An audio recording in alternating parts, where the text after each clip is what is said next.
Hey guys, ఎలా ఉన్నారు? నిన్న ఒక షాకింగ్ ఇన్సిడెంట్ జరిగింది. మహారాష్ట్ర డిప్యూటీ సీఎం అజిత్ పవార్ గారు 2026 జనవరి 28న మార్నింగ్ 8:50 AM కి ఫ్లైట్ యాక్సిడెంట్లో చనిపోయారు. సో ఆ ఫ్లైట్ యాక్సిడెంట్కి సంబంధించిన డీటెయిల్స్ ప్లస్ అజిత్ పవార్ అసలు ఎవరు, ఆయన మరణంతో మహారాష్ట్ర పాలిటిక్స్ ఎలా చేంజ్ అవ్వబోతున్నాయో ఈరోజు వీడియోలో మనం తెలుసుకుందాం.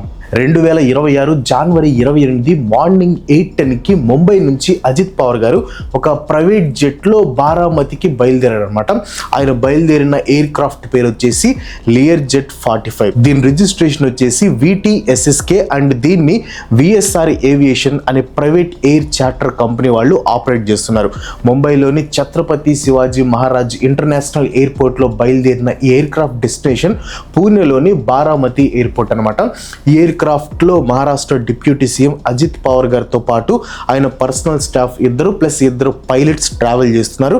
అండ్ యాక్సిడెంట్ లో ఎయిర్ క్రాఫ్ట్ లో ఉన్న వాళ్ళందరూ చనిపోయారు. సాడ్ థింగ్ ఏంటంటే తన పొలిటికల్ కెరియర్ ని తీర్చిదిద్దిన కారణ భూమిలోనే అజిత్ పవార్ గారు ప్రాణాలు వదిలేశారు.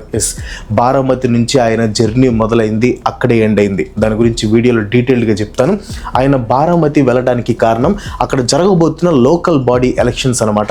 ఈ లోకల్ బాడీ ఎలక్షన్స్ కి సంబంధించిన వాటర్స్ తో ఇంటరాక్ట్ అవ్వడం కోసం ఒక 4 కీ మీటింగ్స్ ని ప్లాన్ చేశారు. సింపుల్ గా చెప్పాలంటే లోకల్ బాడీ ఎలక్షన్స్ కి క్యాంపెయినింగ్ చేయడం కోసం అనమాట. బారామతిలో తనకున్న ఇన్ఫ్లుయెన్స్ ని యూజ్ చేసి లోకల్ బాడీ ఎలక్షన్స్ లో తమ పార్టీని గెలిపించాలి అనే ఉద్దేశంతో అజిత్ పవార్ గారు అక్కడికి వెళ్ళారు. ఇంకా ఫ్లైట్ యాక్సిడెంట్ విషయానికి వస్తే లైవ్ ఫ్లైట్ రాడార్ డేటా ఇచ్చిన డేటా ప్రకారం ముంబైలో ఫ్లైట్ టేక్ ఆఫ్ బాగానే అయింది, వెదర్ కూడా అంతా బాగానే ఉంది. లైవ్ ఫ్లైట్ ట్రాకర్ డేటా ప్రకారం ప్లేన్ 157 knots స్పీడ్తో ట్రావెల్ చేస్తూ 2700 feet ఆల్టిట్యూడ్లో ఉందంట. DGCA ఇచ్చిన ప్రిలిమినరీ రిపోర్ట్స్ ప్రకారం పైలట్స్ విజిబిలిటీ సరిగ్గా లేకపోవడం వల్ల ఇబ్బంది పడ్డారంట. బట్ మెట్రలాజికల్ రిపోర్ట్స్ చూస్తే కండిషన్స్ అన్ని మేనేజబుల్ లిమిట్స్లోనే ఉన్నట్లు DGCA చెప్పింది. అరౌండ్ 8:18 ఎయిర్ క్రాఫ్ట్ బారామతి ఎయిర్పోర్ట్ని కాంటాక్ట్ అయింది.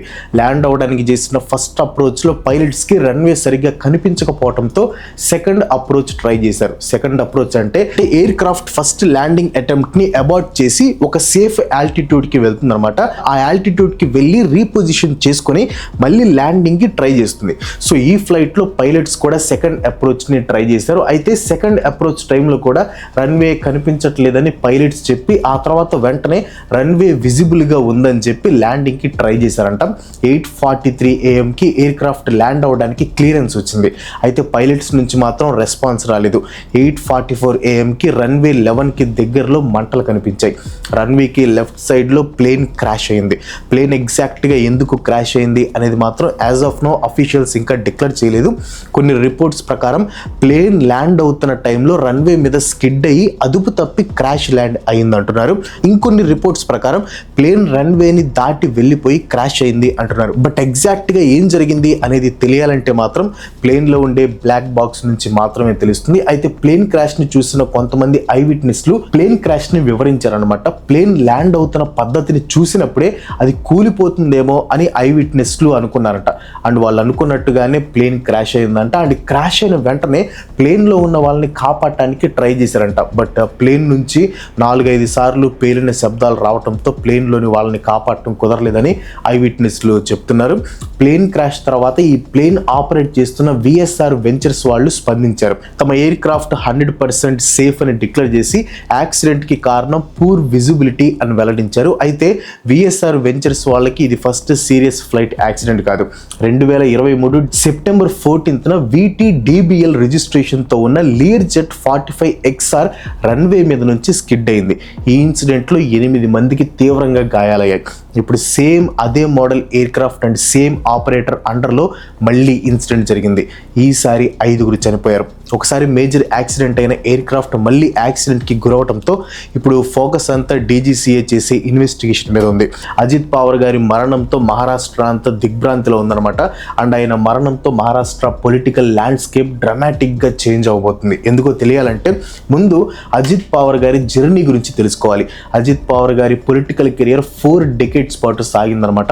అండ్ ఆయన పాలిటిక్స్ లోకి ఎంటర్ అవడానికి పెద్దగా కష్టాలు పడలేదు. ఎందుకంటే మహారాష్ట్రలోని యూనిక్ పొలిటికల్ ఎకో సిస్టమ్ లో మోస్ట్ పవర్ఫుల్ ఫ్యామిలీగా పేరున్న పవర్ ఫ్యామిలీలో ఆయన పుట్టారు. జూన్ 22, 1959 అహ్మద్ నగర్ డిస్టిక్ లోని ఒక ఊర్లో అజిత్ పవార్ గారు పుట్టారనమాట. మహారాష్ట్రాన్ని డామినేట్ చేసే పవర్ పొలిటికల్ యూనివర్స్ లో ఆ టైంలో ది మోస్ట్ పవర్ఫుల్ పవర్ అయిన శరద్ పవార్ కి అల్లుడుగా పుట్టాడు Ajit Pawar.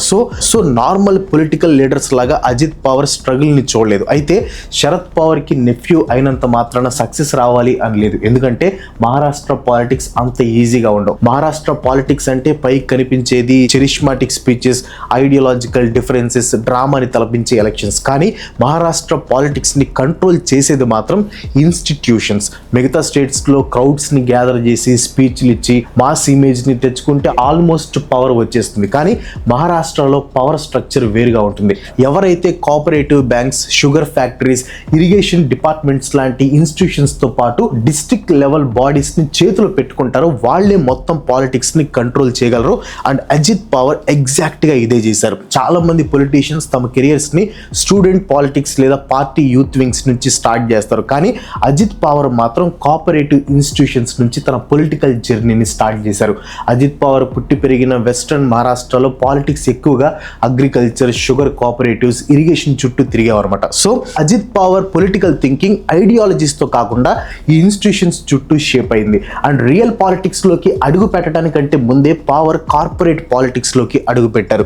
1982లో board of cooperative sugar ఫ్యాక్టరీకి ఎలక్ట్ అయిన అజిత్ పవార్ 1991లో Pune district central cooperative bank కి చైర్మన్ గా ఎలక్ట్ అయ్యి 16 సంవత్సరాల పాటు అదే పొజిషన్ లో కొనసాగారు. నార్మల్ స్టేట్స్ లో ఈ sugar factories, cooperative banks just జనాలకు రిసోర్సెస్ అందిస్తాయి. కానీ మహారాష్ట్రలో రిసోర్సెస్ తో పాటు వాళ్ళ లైవ్లీహుడ్స్, ఎంప్లాయ్మెంట్, ఓటింగ్ బిహేవియర్ ని కూడా డిసైడ్ చేస్తాయి. సో ఎప్పుడైతే Ajit Pawar Pune district central cooperative bank కి చైర్మన్ అయ్యారో థౌజండ్స్ ఆఫ్ ఫ్యామిలీస్ ఇంకా లోకల్ లీడర్స్ కి బాగా దగ్గరయ్యారు. ఈ పీరియడ్ లోనే అజిత్ పొలిటికల్ స్టైల్ కి ఒక ఫౌండేషన్ పడింది. ఏదైనా అనుకుంటే డైరెక్ట్ గా డిలేస్ లేకుండా చేసేవాళ్ళు అనమాట.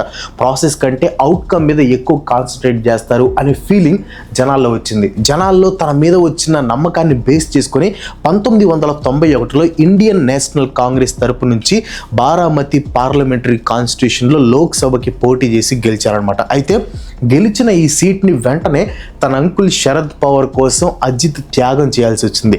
అజిత్ రిజైన్ చేసిన తర్వాత శరద్ పవార్ అదే కాన్స్టిట్యూషన్ నుంచి పోటీ చేసి పివి నరసింహారావు గారి గవర్నమెంట్ లో డిఫెన్స్ మినిస్టర్ అయ్యారు.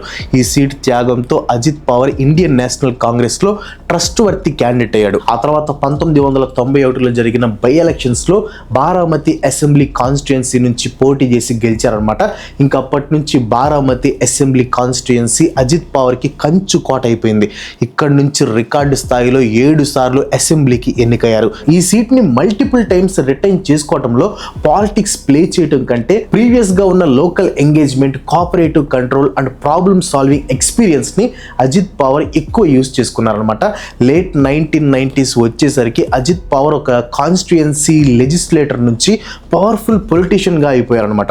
1991 నుంచి 1992 వరకు సీఎం సుధాకర్ రావు నాయక్ గవర్నమెంట్ లో minister of state for agriculture and power గా పనిచేశారు. 1992లో తన అంకుల్ శరద్ పవార్ గవర్నమెంట్ లో minister of state for soil conservation, power and planning గా పనిచేశారనమాట. 1999లో శరద్ పవార్ కాంగ్రెస్ నుంచి విడిపోయి నేషనలిస్ట్ కాంగ్రెస్ పార్టీ ఎన్సీపీని స్థాపించారనమాట. అజిత్ పవార్ తన అంకుల్ని ఫాలో చేస్తూ ఎన్సీపీలో జాయిన్ అయ్యారు. 1999లో ఐఎన్సీ ఎన్సీపీ కూటమిలో ఇరిగేషన్ డిపార్ట్మెంట్ కి మినిస్టర్ అయ్యారు. ఆ తర్వాత 2003 సుశీల్ కుమార్ షిండే క్యాబినెట్ లో రూరల్ డెవలప్మెంట్ డిపార్ట్మెంట్ మినిస్టర్ గా, 2004 అశోక్ చవాన్ క్యాబినెట్ లో వాటర్ రిసోర్సెస్ మినిస్టర్ గా పనిచేశారు. 2010లో అజిత్ పవార్ మొట్టమొదటిసారిగా డిప్యూటీ చీఫ్ మినిస్టర్ ఆఫ్ మహారాష్ట్రగా అపాయింట్ అయ్యారనమాట. అండ్ ఇది అజిత్ పవార్ పొలిటికల్ కెరియర్ లో ఒక టర్నింగ్ పాయింట్. చాలా వరకు డిప్యూటీ సీఎం లో ఆ సీట్ దొరకటమే గొప్ప అన్నట్టు ఉండి తోలు బొమ్మలలాగా చెప్పినట్లు ఆడుతూ ఉంటారు. కానీ అజిత్ మాత్రం డిప్యూటీ సీఎం సీట్ తో తన అథారిటీని ఎక్స్పాండ్ చేసుకున్నారు. పేరుకి డిప్యూటీ సీఎం అయినా కానీ ఫినాన్స్ లింక్డ్ డిపార్ట్మెంట్స్, ప్లానింగ్ ప్రాసెస్లు, బడ్జెట్ ఎలకేషన్స్ ఇలా ప్రతి దాంట్లో తన ఇన్ఫ్లుయెన్స్ ఉండేలాగా అజిత్ సెట్ చేసుకున్నారు. గవర్నమెంట్లో జస్ట్ ఒక సబార్డినేట్ లాగా కాకుండా కాకుండా ఒక ప్యారలల్ డిసిషన్ మేకర్ లాగా ఉండేవాళ్ళు అనమాట. 2010 నుంచి 2014 మధ్యలో అజిత్ పవార్ బాగా ఎదిగారు. అప్పటి వరకు శరద్ పవార్ షాడోలో ఉన్న అజిత్ తనకంటూ ఒక నెట్వర్క్ ఏర్పాటు చేసుకుని పార్టీలో చాలా ఎమ్మెల్యేస్, అడ్మినిస్ట్రేటర్స్ ఇంకా లీడర్స్ని తన గ్రిప్లో పెట్టుకున్నాడు. 2014 ఎలక్షన్స్ తర్వాత మహారాష్ట్ర పొలిటికల్ ల్యాండ్స్కేప్ డ్రామాటిక్గా చేంజ్ అయింది. బీజేపీ పవర్లోకి రావడంతో అజిత్ పవార్ అపోజిషన్కి పరిమితమయ్యాడు. కానీ ఇదే టైంలో ఎన్సీపీ మోస్ట్ ఇన్ఫ్లుయెన్షియల్ లీడర్గా ఎదుగుతూ తన అంకుల్ శరద్ పవార్కి పక్కలో బల్యంలాగా మారాడనమాట. ఇద్దరి మధ్యలో స్ట్రాటజిక్ డిఫరెన్సెస్ మొదలయ్యాయి. Sharad Pawar long term positioning ఇంకా అలయన్సెస్ మీద ఫోకస్ చేస్తే అజిత్ పవార్ మాత్రం ఇమీడియట్గా పవర్ సంపాదించడం మీద ఫోకస్ చేశారు. వీళ్ళిద్దరి మధ్యలో ఏర్పడిన ఈ డిఫరెన్సెస్ 2019లో తారాస్థాయికి చేరుకున్నాయన్నమాట. ఆ సంవత్సరం నవంబర్లో జరిగిన ఎలక్షన్స్లో అజిత్ పవార్ ఎన్సీపీని వదిలి బీజేపీకి సపోర్ట్ చేయడంతో బీజేపీ గవర్నమెంట్ ఫామ్ చేసి అజిత్ పవార్కి డిప్యూటీ సీఎం పదవిని ఇచ్చిందనమాట. అయితే మెజారిటీ లేకపోవడంతో ఈ గవర్నమెంట్ 80 గంటల్లోనే కుప్పకూలిపోవడంతో అజిత్ తిరిగి ఎన్సీపీలో జాయిన్ అయ్యి ఉద్ధవ్ ఠాకరే గవర్నమెంట్లో డిప్యూటీ సీఎం అయ్యారు. అజిత్ పవార్ ఎన్సీపీలోకి తిరిగి అయితే వచ్చాడు, కానీ పార్టీ రెండు లీడర్షిప్స్ మీద నడవటం మొదలుపెట్టింది. 2019 నుంచి 2022 మహా వికాస్ అఘాదీ గవర్నమెంట్లో అజిత్ పవార్ మేజర్ అడ్మినిస్ట్రేటివ్ రెస్పాన్సిబిలిటీస్ని తీసుకున్నాడు. ఫైనల్గా 2023లో అజిత్ ఎన్సీపీని చీల్చేశాడు అనమాట. తనకి సపోర్ట్గా ఉన్న ఎమ్మెల్యేస్ అందరిని తీసుకొని బీజేపీతో కలిసి గవర్నమెంట్ ఫామ్ చేసి డిప్యూటీ సీఎం పదవిని దక్కించుకున్నాడు. తన కెరియర్లో రికార్డ్ టైమ్స్ డిప్యూటీ సీఎంగా ఎన్నికైన అజిత్ ఎప్పటికైనా సీఎం కావాలి అనుకున్నాడు, కానీ ఇలా హఠాత్తుగా మరణించారు. అఫ్ కోర్స్ కెరియర్ మొత్తం పవర్ని టేస్ట్ చేసిన అజిత్ పవార్ చాలా కాంట్రవర్సీస్, ఎలిగేషన్స్ను కూడా ఫేస్ చేశారనమాట. వాటిలో మెయిన్గా ఇరిగేషన్ ప్రాజెక్ట్ కాంట్రవర్సీ గురించి మాట్లాడుకోవాలి. అజిత్ పవార్ కెరియర్లో లాంగెస్ట్ రన్నింగ్ కాంట్రవర్సీ ఇదే అనమాట. కాంగ్రెస్ ఇంకా ఎన్సీపీ అండర్లో Ajit Pawar water resources and irrigation మినిస్టర్గా ఉన్నప్పుడు మహారాష్ట్రలో చాలా ఇరిగేషన్ ప్రాజెక్ట్స్ వచ్చాయన్నమాట. ముఖ్యంగా 2000 నుంచి 2009 మధ్యలో విదర్భ, మరాత్వాడ లాంటి కరువు ప్రాంతాల్లో కొన్ని వందల ఇరిగేషన్ ప్రాజెక్టుల్లో కాస్ట్ ఎస్కలేషన్, అంటే ప్రాజెక్ట్కి డిసైడ్ చేసిన కాస్ట్ పెరగటం, ప్రాజెక్ట్ ప్రొసీజర్ ప్లాన్స్ చేంజ్ అవ్వటం జరిగిందని అప్పట్లో controller and auditor general reports ఇచ్చారనమాట. కాంట్రాక్ట్స్ని మ్యానిపులేట్ చేసి టెండర్స్ని పర్టికులర్ కాంట్రాక్టర్స్కి ఇచ్చారు అని అపోజిషన్ వాళ్ళు ఆరోపించారు. అజిత్ పవార్ అండర్లోనే ఈ ఎలిగేషన్స్ ఎక్కువగా రావడంతో అజిత్ పవార్ కరప్షన్స్కి పాల్పడ్డాడు అనే ఆరోపణలు కూడా వచ్చాయి. 2012కి ఈ ఆరోపణలు బాగా ఎక్కువైపోయి సిచ్యువేషన్ బాగా ఎస్కలేట్ అయింది. multi-1000 crore ఇరిగేషన్ స్కామ్ అంటూ అపోజిషన్ ప్రెషర్ తీసుకొని రావడంతో 2012 సెప్టెంబర్లో డిప్యూటీ సీఎం పదవికి అజిత్ పవార్ రిజైన్ చేశారు. ఈ స్కామ్ మీద మల్టిపుల్ ఇన్వెస్టిగేషన్స్ జరిగాయి. దాదాపు 70,000 కోట్ల రూపాయలు మిస్యూజ్ అయ్యాయి అనే ఆరోపణలు వచ్చాయి, కానీ కోర్టులో కేసు నిలబడలేదు. రిజైన్ చేసిన కొద్ది నెలల్లోనే తన ఇన్ఫ్లుయెన్స్తో మళ్ళీ గవర్నమెంట్లోకి వచ్చాడు Ajit Pawar. Pune luxury car crash accident మీకు గుర్తుండే ఉంటుంది కదా. 17 సంవత్సరాల వేదాంత్ అగర్వాల్ అనే రిచ్ కిడ్ తప్పతాగి బైక్ మీద వెళ్తున్న ఇద్దరిని గుద్ది చంపేశాడు. ఈ కేసు ఇన్వెస్టిగేషన్ టైంలో అజిత్ పవార్ పూణే పోలీస్ కమిషనర్కి కాల్ చేసి కేసు నుంచి వేదాంత్ అగర్వాల్ని తప్పించమని కోరాడు అనే ఆరోపణలు ఉన్నాయి. అండ్ పూణే కమిషనర్కి ఈ కేసు విషయంలో కాల్ చేసినట్లు అజిత్ పవార్ ఒప్పుకున్నాడు. అయితే ఆ కాల్ చేసింది కేసుని తారుమారు చేయడం కోసం కాదని, కేసుని జాగ్రత్తగా హ్యాండిల్ చేయాలని కమిషనర్కి చెప్పినట్లు అజిత్ పవార్ అన్నారనమాట. ఇవే కాదు, తన పొలిటికల్ కెరియర్లో చాలా వరకు సంపాదించిన ఆస్తులన్నీ అక్రమంగా సంపాదించినవి అని అజిత్ పవార్ మీద ఆరోపణలు ఉన్నాయి. అయితే తనకున్న ఇన్ఫ్లుయెన్స్తో ఈ ఆరోపణలు ఏవి కూడా ఇన్వెస్టిగేషన్ స్టేజ్కి వెళ్లకుండా చేసేవాళ్ళు అనమాట. కానీ ఇప్పుడు అజిత్ పవార్ గారు హఠాత్ మరణంతో మహారాష్ట్ర పాలిటిక్స్ రీషేప్ అవ్వబోతున్నాయి. ఇన్ఫ్యాక్ట్ అజిత్ పవార్ లేకుండా మహారాష్ట్ర పొలిటికల్ సినారియోని ఇమాజిన్ చేసుకోవడం కొంచెం కష్టమే. అలాంటిది ఆయన ఇంపాక్ట్. ఆయన చేతిలో 41 మంది ఎమ్మెల్యేస్, ఒక లోక్సభ ఎంపీ ఉన్నారు. 2023లో అంకుల్ శరద్ పవార్తో విడిపోయిన అజిత్ రీసెంట్ టైమ్స్లో మళ్ళీ శరద్ పవార్తో కలుస్తున్నట్లు సైన్స్ కనిపించాయి. కానీ ఇప్పుడు అజిత్ మరణంతో ఎన్సీపీ ఫ్యూచర్ గందరగోళంలో పడింది. శరద్ పవార్ తన రాజ్యసభ టెన్యూర్ ముగిసిన తర్వాత రిటైర్ అవుతాను అని చెప్పారు. దాంతో ఎన్సీపీని లీడ్ చేసే రేస్ లో అజిత్ పవార్ ఇంకా శరద్ పవార్ కూతురైన సుప్రియా సూలే కనిపించారనమాట. అయితే అజిత్ మరణంతో ఇప్పుడు భారం మొత్తం సుప్రియా సూలే మీద పడింది. మరి ఆమె ఎన్సీపీని ఎలా నడుపుతారు, డికేట్స్ నుంచి వస్తున్న పవర్ ఫ్యామిలీ డామినెన్స్ ఎలా కొనసాగిస్తారు అనేది బిగ్ క్వశ్చన్ అనమాట. అజిత్ పవార్ సడన్ డెత్తో ఒకటే మాత్రం అర్థం అవుతుంది, ఎంత పవర్ ఉన్నా ఎంత డబ్బున్నా చావు అనేది ఎలా వస్తుందో ఎవరు ఎక్స్పెక్ట్ చేయలేరు. అజిత్ పవార్తో పాటు ఫ్లైట్ యాక్సిడెంట్లో ప్రాణాలు కోల్పోయిన వాళ్ళందరికీ శాంతి దక్కాలని కోరుకుందాం. దర్శనం ఈ వీడియో మీకు అనిపించింది కింద కామెంట్లో పోస్ట్ చేయండి. వీడియో నచ్చితే ఒక లైక్ కొట్టి మీ ఫ్రెండ్స్ అండ్ ఫ్యామిలీకి షేర్ చేయండి. ఇలాంటి వీడియోస్ నాకు సపోర్ట్ చేయాలనుకుంటే వెంటనే మన ఛానల్కి సబ్స్క్రైబ్ చేసుకొని ఇంకో మంచి చిత్రం మళ్ళీ కలుసుకుందాం. సెలవు. బాయ్.